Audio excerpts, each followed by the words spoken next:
Argentina's libertarian president delivered a fiery State of the Union address on Friday.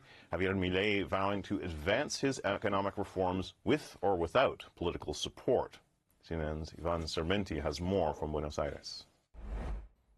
Argentine President Javier Milei opened the congressional sessions for 2024 this Friday evening with the State of the Union-style speech in Congress. The first one since he took office last December and facing lawmakers who rebuffed some weeks ago his omnibus bill containing a lot of new regulations and budget cuts.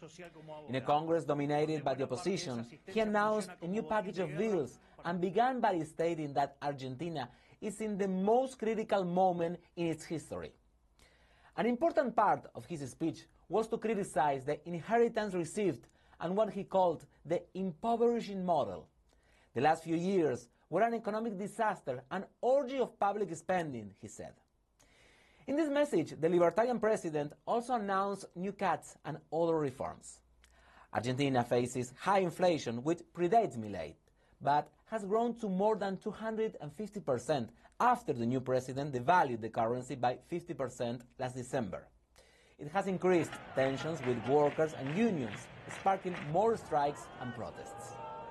This was the first time a president launched ordinary sessions in the evening as the US president's annual State of the Union address. In Argentina, traditionally, this happens at noon.